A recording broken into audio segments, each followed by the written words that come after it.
Hey, everybody. Great to be back with you today. I'm Shannyn Lee, the Managing Director at Win Without Pitching.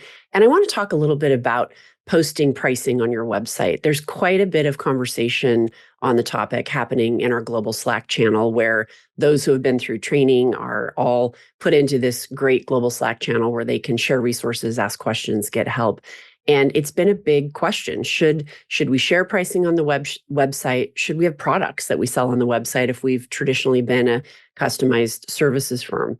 So I think the answer is it depends on what's right for you. It depends on what the context of the moment is. And the reality is times are tough right now. So people are getting creative and figuring out how to make it easy for the client to buy from them and make sure that they're giving value and able to do it profitably. So one example, I have a client who lists options on his website. The low tiered option is joining his community. And that's a great price point, about $300, I think, for that buyer who wants some access, wants some knowledge, but that's as much as they can afford right now, is a monthly community type of membership to have access to his thinking about building strategic narratives for business. And it's also a way for somebody to dip their toe in the water and see how you think and work, which might lead to a larger engagement down the road. Then the middle priced option that he offers is a consulting package. And it's really set up for small businesses who need some help, who can't necessarily afford a big $100,000 engagement. And what he's done is created a couple of options around consulting scenarios that all have a minimum 3-month engagement requirement, right? So he's making sure that people are going to be serious about this. It's not a one-off conversation and you're done. And really outlining the outcomes, the value, making it easy for somebody to sign up and get going and get some help at a different price point to meet them where they are with either their business, what they can afford, where the market is.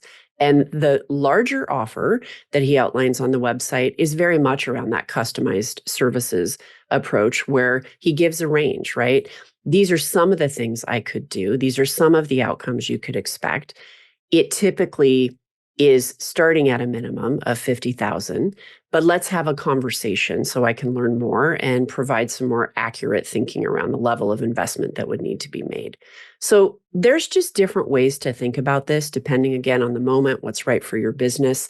I think you need to not think about it in terms of weeding people out necessarily, but providing some context for people to understand how they might engage with you and to be open to trying new things when market conditions are tough.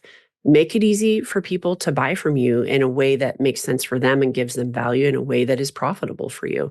So just a little riff today on maybe how to think about pricing on your website, a little touch on productizing, and just some ideas. So let me know. Let me know how this lands. Are you doing any of this out there? Report in. And if you have any questions, please feel free to send them along. You can reach me at Shannyn, Shannyn, at winwithoutpitching.com. And maybe we'll see you in a workshop. We have one coming up in September. Check out the website, winwithoutpitching.com, and go to the workshop page. Okay, thanks, everybody. Have a great day. Cheers.